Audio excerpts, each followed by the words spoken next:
For today's squabble session, we have a martial art menace, terrorizing everyone with his hands and feet, no discrimination in his arsenal, Michael Jai White, in Blood and Bones.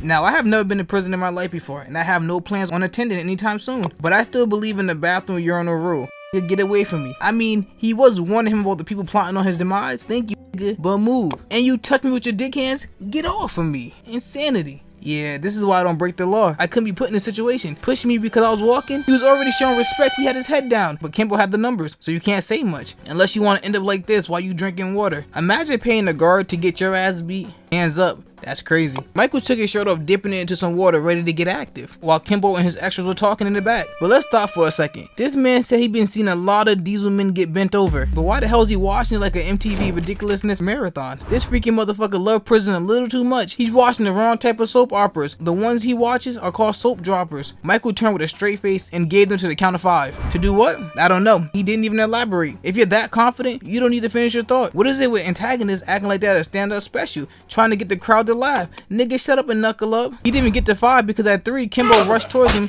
eager to get his ass beat. Don't get distracted by that punch. Peep this. When the hell did he take this man's shit from him? This is on some David Copperfield sleight of hand fighting, and his help is back there jeering and gasping. Knuckle up, what are y'all doing? They all stood there watching Kimbo eat a spin kick, twirling then dropping. Like Bobby said, he was spitting. Finally, Kimbo's help stepped up. Well, at least one. With the most unconvincing swing of that shift, it was like he wanted to get spanked. The punch turned this man into a bobblehead. Good help must be hard to find in prison. Another joint in fray, but was smacked in the face with the shirt Michael was marinated in the water. That shirt of water must have contained the same power as a Pokemon stun, because this dumbass was just standing there dazed without a care in the world, like he wasn't in the middle of a squabble, until he was smacked in the face with a kick. Apparently his knuckles has the same effect, because this nigga forgot he was fighting as well, just standing there waiting for the shirt to be tossed onto his face, like he became a fan of Michael's from the punch and wanted to get a keepsake. At what point in your life do you need this type of skill? Walking on niggas is something I never even thought of, but it's in Michael's bag and he utilizing it perfectly. And why was this nigga charging like this? It seems like he didn't even have a goal in his mind, he just wanted to be a part of it. His knife was snatched from his hand swiftly and he was turned into a gymnast being flipped on his head. Now this man right here, why did you even raise your hand when Kimbo asked for tributes? Because you can't squabble. I know Michael was a beast, but this nigga is just embarrassing. Rushed back into the mix just to be weaved, tripped into midair. I don't even know how that's possible, and spiked down to the floor. Let's just count this man out. Throwing a towel for him. I'ma call him Turtle because his slow ass sauntered closer and launched the widest, slowest punch I ever seen in my life, just to be stopped with the Bobby Hill special. Chopped down the sides with a leg kick, and for stall points, finished with a flying spin kick. I'ma say this, the one that got flipped is the smartest one. He attempted and took minimal damage and didn't even attempt to get back up. I'm not getting my ass beat for free either. Now, we are out of prison onto the streets for some good old exchanging of hands. For what? That dinero. This man didn't want to pay our boy Michael the money he owes him for his win, so he hit him with that double or nothing. What move was he even going for? Water tap begins with planting both of your feet to jump. With this on your roster, why was he even confident to even utter the words double? The only thing that move earned him was a kick into the solar plex. And a freeze frame like this is crazy. Just picture you in a fight like this. I'm never squabbling again. With Beanie unconscious after his date with the ground, Retro had to step up, and I don't think he even been in a fight before. He came up with a fast 2-piece, but his other punch got him hemmed up. Michael started doing the most, folding this man arm like origami, decided how he wanted to violate him before he tossed him to the ground with a hip toss.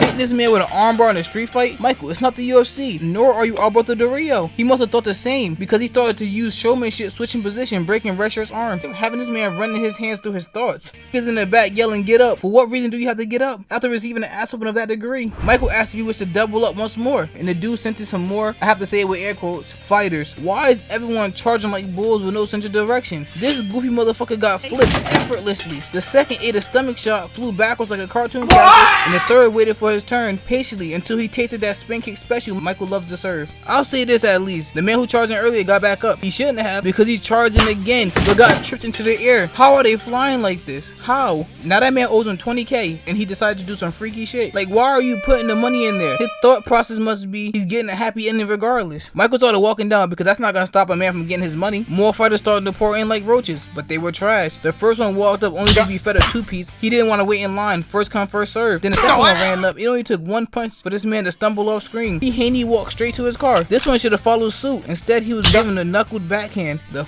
charging. What was he gonna do in this position? It doesn't matter, because he was hit with a classic 300 Sparta kick so hard, I bet his lineage could feel its fucking power. Another one ran up being 3-piece, stumbling backwards, giving Michael enough space to load up and fire another spin kick. Michael must have liked the way it felt because he had to double it. This dude staggered into the fight with a wild ass swing, making me think he had one too many to be expected to put up a decent fight. It didn't matter because Michael was on his ass like Dr. Miami. Remember back in jail, I was like, who need to do something like this? Well, he upped it. Started treating this fight like America's Ninja Warrior, running across these like platforms. Incredible. I don't know why Mr. Clean waited so long to pull out his pistol, if that was his plan the whole time, because it was taken from him, used to uppercut him, then Michael damn near ripped his manhood off, obtaining his winnings. That wasn't a happy ending he wanted. Michael had more in store for us. This time, he's fighting a big nigga, someone who looks like their favorite meal is steroids and protein powder. Why in the hell is he growling? Yo, he's trying to set us back a few years with his animations. Tell me why this milk dud looked terrified as he readied himself for the fight, doing all this extra shit to shake some confidence into his hands. It started with the big man tossing out 2 jabs, which Michael easily avoided, returning the jab himself. Hammer didn't like that, so he casted out a wild ass hook, hitting nothing but air. Michael fed his body a 2-piece before weaving another hook. Hammer just started spamming any punch he could think of, while Michael just danced past every blow until he charged up his special, hitting a spin kick to the folds in the back of Milk Dud's head, activating his school threat mode. But he didn't get any better, using another hook. This time it seemed slower, and for that he was fed a kick into the face. Then another one sent him cannonballing to the ground. Hammer got back up and started to make the same noises as those things from the wrong turn, to still do nothing. He basically handed his leg to Michael with that slow ass kick. Michael introduced his elbow to Hammer's leg, then he dazed him with a jab, unleashing an unrelenting combination until he started walking him down. Each step forward was an ass whooping for Hammer. He was spamming jumping moves. It was like he wanted us to know he can do them. At this point in the movie, he's finally facing someone who can kinda squabble. They start by playing a game of footsies, transition into a back and forth of exchanges, ended with a stare down. Pierce tossed out 3 punches that were avoided, but he did a great job defending against Michael's moves as well,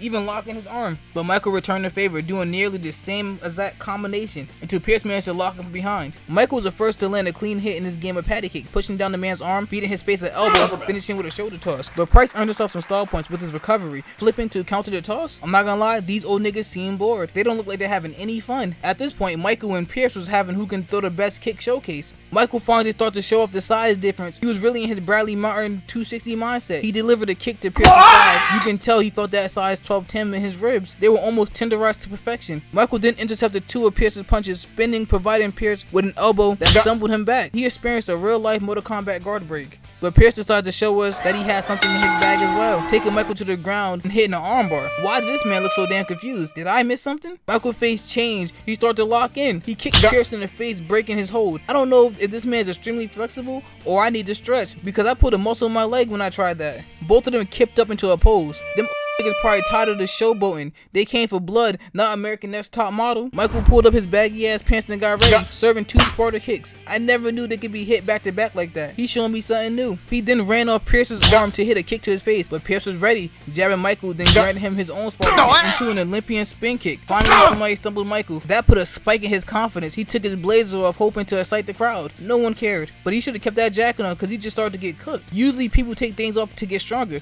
Goku with his weighted gi, Rock Lee with his leg weights, Kenpachi with his eye patch. This is the opposite. I think he left his talent inside his blazer pocket. He stood there confidently until Michael hit him with a kick feint into a jab that nearly sent him packing. He gave a smug smile just to eat the same combination. He placed his hands on his hips. For what reason? I'm confused, because Michael started spamming him with kicks, staggering him again.